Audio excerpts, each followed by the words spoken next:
เอาเดี๋ยวเขามาชมบรรยากาศขององค์พระธาตุเพิ่นใกล้ๆอีกตัวหนึ่งพี่น้องเอ้ยถ้าหากว่าเป็นไข่แรงนิดนึงนี่อากาศสดชื่นเลยแหละอยู่เขตนี้เนาะก่อนที่จะถึงพระธาตุล่านองอยู่เข็มโค้งเพิ่นก็จะเฮ็ดระเบียงไว้เพื่อให้คนออกมาย่างเล่นหรือว่าออกกำลังกายพักผ่อนในตอนแรงส่วนพระธาตุล่านองก็อยู่ทางเบื้องหน้าที่เราเห็นเนี่ยเนาะถือว่าใกล้จะถึงแล้วขายตัวอยู่ไสอยู่นี่เลยเนาะซื้อของอยู่ข้างเทิงแล้วก็ข้างล่างลงไปข้างลุมนางสบายค่ะเมื่อมากโอ้เพิ่นแนะนำได้ละเอียดเดี๋ยวเราไปเที่ยวชมพระธาตุอยู่กลางดอนอีกทีนึงมาไทยชมวิวซะก่อนมาชมวิวริมน้ำโขงซะก่อนล่ามไปกับตามเวลา20 บาทนี่ไปกลับตัวไปกับโอเคที่2ล่ามกับเที่ยวล่าม1 30ล่าม1 5คนไปได้ตลอดโอเคเฮามาเบิ่งริมโขงซะก่อนพี่น้องก่อนที่จะลงเรือผู้ไปผู้มาเนาะเด้เพิ่นกำลังขึ้นมาก็มีมันจะมีคันไดลงทางด้านนี้เนาะริมแม่น้ำโขงสำหรับแพท่าเรือก็คือหลังที่เราเห็นนี่เองเนาะวันที่เราจะไปขึ้นส่วนพระธาตุล่านองพระธาตุที่ว่าอยู่กลางน้ำก็อยู่ใกล้ๆเนาะอยู่บ่ห่างจากตะฟังปานใดพี่น้องยังอยู่ใกล้ตะฟังอยู่อันนี้มันคือทีมงานเฮามาจากฝั่งลาวเด้อพี่น้องเอ้ย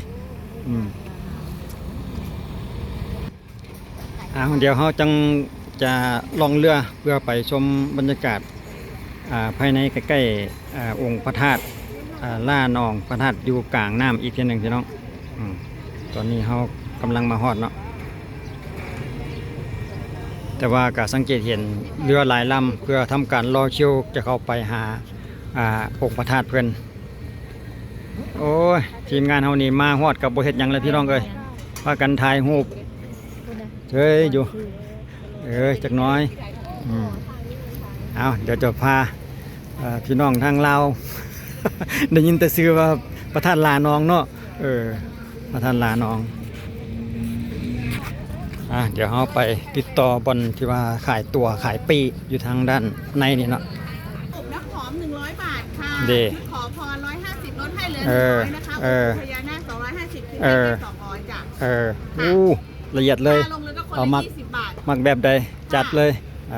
นี่ก็เม็ดละ100ราคาเพิ่นก็ชี้แจงเพิ่นชี้แจงคันบ่ทันแล้วก็สอบถามราคาเติมอันใดราคาใดแน่เด้อย่านฟังบ่ทันคือหลายเจ้าชุดมหารวยนี่สิมีผ้าเม็ดนึงมีน้ำอบน้ำหอมเจ้าเพิ่นก็เจียมจะมีน้ำหอมมีดอกไม้ไว้โชคลาภอันใหญ่เด้เพิ่นก็จะมี250น้องคิดแค่200เพิ่นก็แนะนำตัวนี้จะเป็นน้ำอบน้ำหอมตัวนี้100ตัวนี้300แม่นบ่จ้า3อันนี้คิดน้ำ300มัน350แล้วลูกน้ำ300เป็นกิฟต์เซตมหารวยรวมชุดหนึงเลย300เพิ่นบ่หั่นน่ะมีจุดใดแน่ก็เอาเจ้าอันนี้ก็ถือผู้ละอันผู้ทีละเอาสุดหนึ่งได้ผู้ละอันเลยเอาเบิ่งบรรยากาศการซื้อเครื่องไปบูชาส่วนอยู่ทางด้านบนก่อนที่จะลงก็อยู่ประมาณนี้พี่น้องเพิ่นจะมีเดินให้ย่างแต่ว่าเพิ่นบ่ให้รถเข้ามาภายในเดินนี่เนาะแต่ว่าเพิ่นก็จัดเป็นระเบียบเรียบร้อยดีจัดวางส่วนรถก็จะอยู่ทางแคมทางส่วนลานตัวนี้เพิ่นก็จะพอคนเดินคนย่าง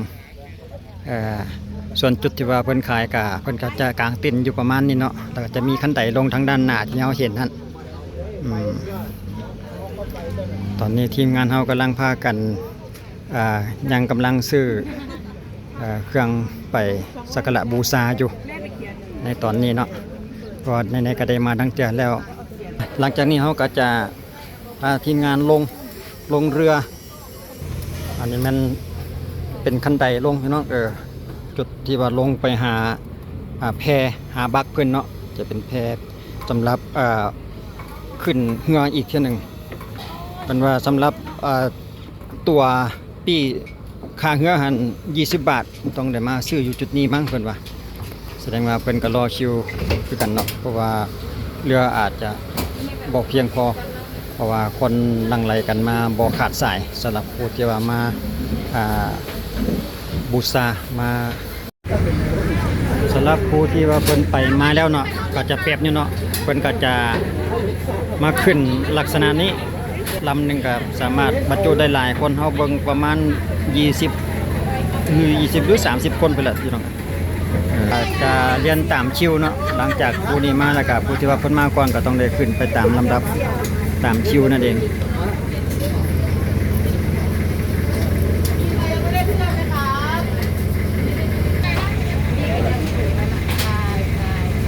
สำหรับนี่คือทีมเพิ่นมาก่อนเฮาเนาะเพิ่นก็จะจัดให้ทีมผู้มาก่อนนี่ขึ้นไปซะก่อนเฮาก็ต้องได้รออีกเรือลำใหม่เพราะว่าเอาสังเกตเบิ่งเดี๋ยวสำหรับสายน้ำโขงตอนนี้ก็อยู่ในสภาพปกติอยู่พี่น้องก็บ่มีคลื่นใหญ่มีแต่ว่าไหลไปธรรมดาเนาะแต่ว่าสีเอาจากขุ่นๆหน่อยนึงเพราะว่าช่วงนี้มันเป็นช่วงฤดูหน้าฝนช่วงเดือน6ช่วงท้ายเดือน6ปี2025ส่วนพระธาตุจำลองเพิ่นก็อยู่ทางด้านตะฝั่งเนาะที่เฮาเห็นอันนั้นคือพระธาตุจำลองไปแล้วเพิ่นก็จะตีโค้งไปสำหรับอีกลำหนึ่งเพิ่นกำลังมุ่งหน้าไปคือกันที่เฮาเห็นตอนแรงจังซี่นี่บรรยากาศดีพี่น้องก็บ่ไกลเพราะเท่าไหร่เนาะสำหรับจุดที่ว่าทางที่ว่าเรียนไปหาพระธาตุท่านที่ว่าอยู่กลางน้ำมันเนาะก็บ่ไกลเพราะเท่าใด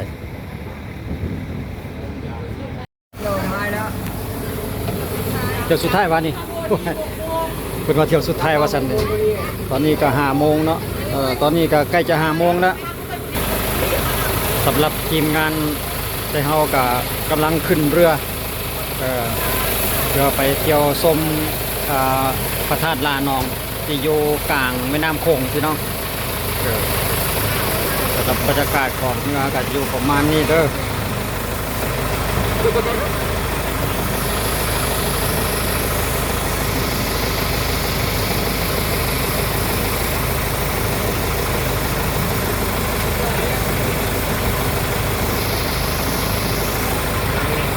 เที่ยวของเขาจะเป็นเที่ยวสุดท้ายแล้วพี่น้องเอ้ย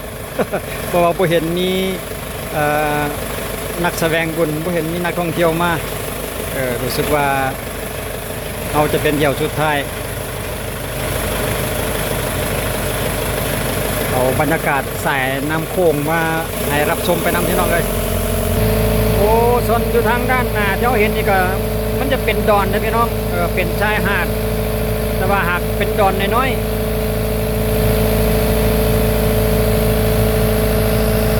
ทางด้านหน้าเจ้าเห็นเนี่ยเป็นดอนเดี๋ยวเราจะซูมให้เบิ่งน้อยหนึ่งจะเป็นดอนหาดน้อยหนึ่งเนาะสำหรับจุดนี้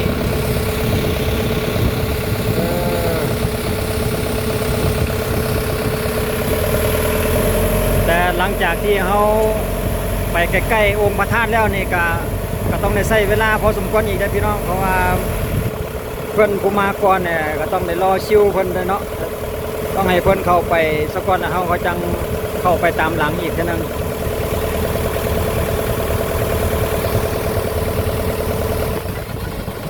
เอาภาพบรรยากาศการมาสักการะบูชาองค์พระธาตุลานองอยู่เขตเมืองหนองคายพี่น้องการมาครั้งนี้เขาก็มาทางฝั่งหนองคายเนาะฝั่งไทยเรื่องของเมืองหนองคายแล้วก็รู้สึกว่าจะเห็นเรือลาว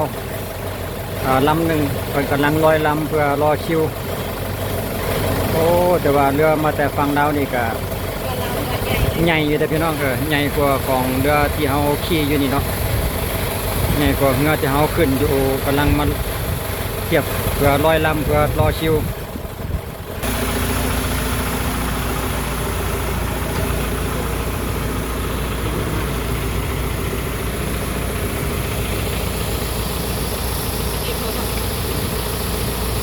ตอนนี้เพิ่นกำลังเข้าไปบูชาอยู่2 ลำเนาะแสดงว่าเข้าไปที่หนึ่งได้มีแต่2 ลำเขาได้เท่าละ2 ลำส่วนเรือลำใหญ่ด้านหน้าทางเรียนก็คือมาจากฝั่งลาว เพิ่นก็รอคิวคือกันเนาะบ่ทันได้เข้าเทื่อ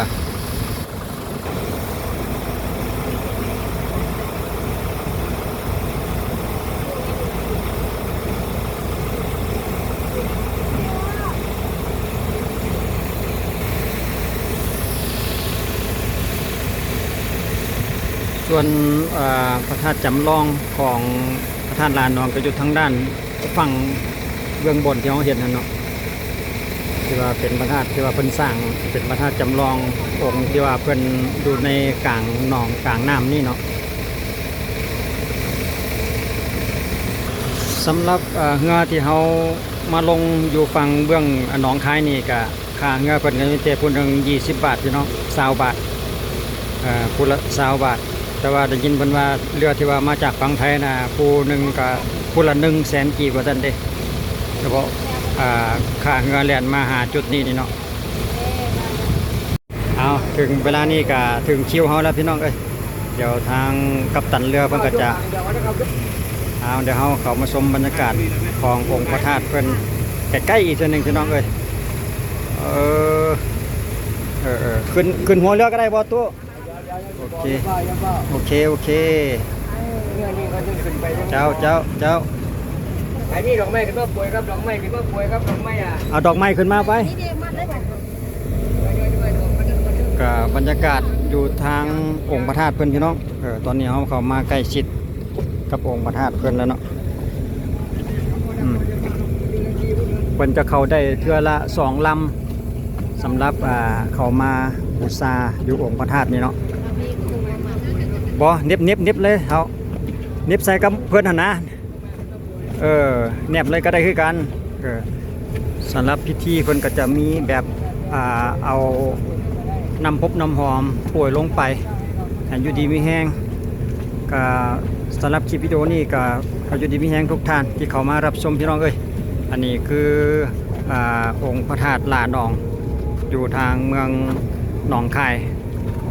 ที่ว่าหลายๆคนที่ว่ามาอธิษฐานขอพรก็ถือว่าประสบความสำเร็จมาแล้วนับบ่ถ้วนเนาะสำหรับพระธาตุลานองของเพิ่นสำหรับทีมงานเฮาก็มาจากทางบ้านทางงอนพุ่นเด้อพี่น้องเอ้ยพากันมาเพื่อทำการสักการะบูชาองค์พระธาตุเพิ่นเพื่อให้อยู่ดีมีแฮงมั่งมีสีสุขในต่อหน้ารวมทั้งทุกท่านที่เข้ามารับชมคลิปวิดีโอนี้ก็คือกันพี่น้องเอ้ยทุกท่านขอให้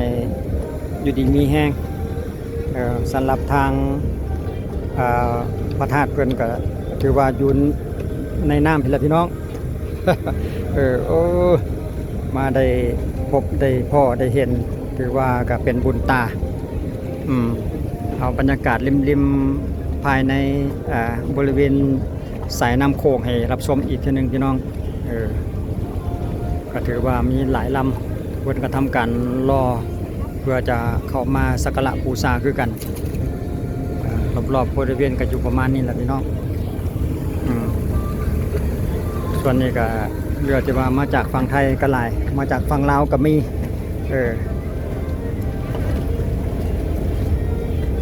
ก็ลักษณะของเพิ่นก็จะโปรยประมาณนี้แหละเนาะผู้ใดมีกระทงหรือว่ามีเครื่องบูชาต่างๆเพิ่นก็จะปล่อยไหลลงไปกับน้ำแล้วก็โปรยดอกไม้ลักษณะนี้เนาะก็เดี๋ยวนี้เขาเห็นก็รู้สึกว่าจากหน้าน้ำขึ้นมาหาองค์พระธาตุก็อยู่ประมาณ2 เมตรปลายอยู่ได้พี่น้องอยู่ประมาณนั้นเนาะ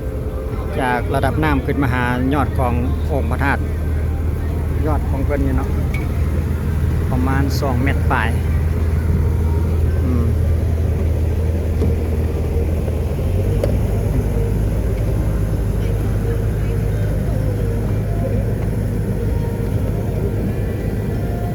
ผู้ใดเขามีผ้าเพิ่นก็มัดไปส่วนใดส่วนหนึ่งก็ได้เนาะติดไปกับผ้าแพรที่ว่าเพิ่นมาทำการบูชา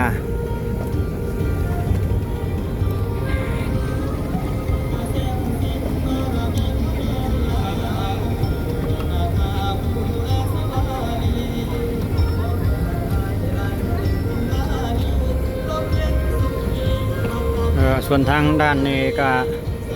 มณีนาคา เรือทางฝั่งไทยเพิ่นก็เข้ามา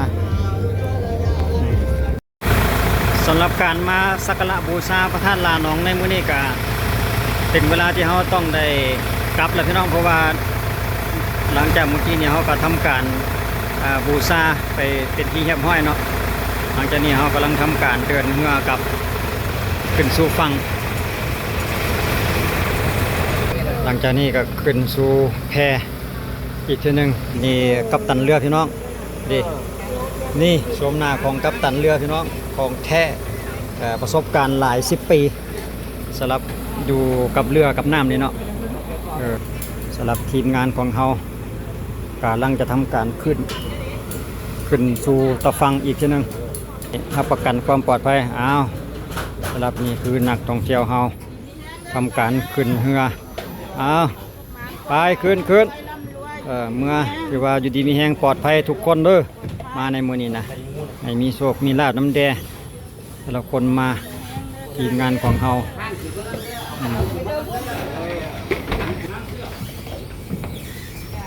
โอ้พอดีเฮานี่เที่ยวสุดท้ายงามหลายเนาะตัว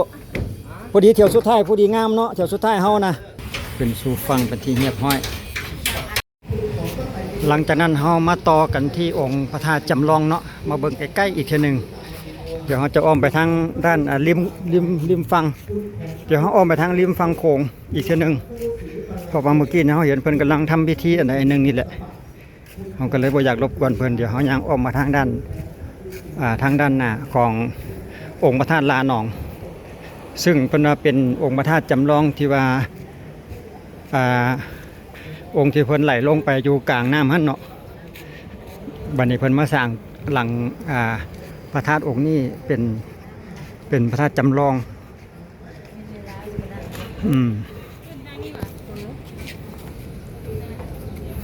ในเพิ่นก็มีรูปของหลวงพ่อคูณเนาะเดี๋ยวเราเข้าไปเบิ่งภายในขององค์พระธาตุจำลองอีก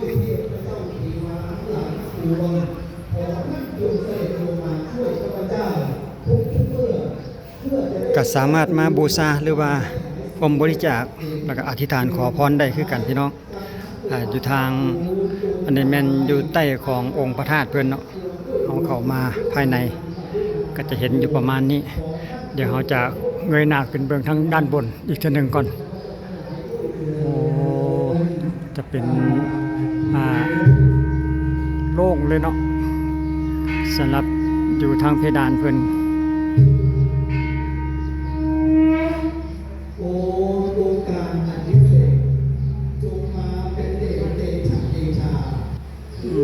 ก็อยู่ประมาณนี้เนาะ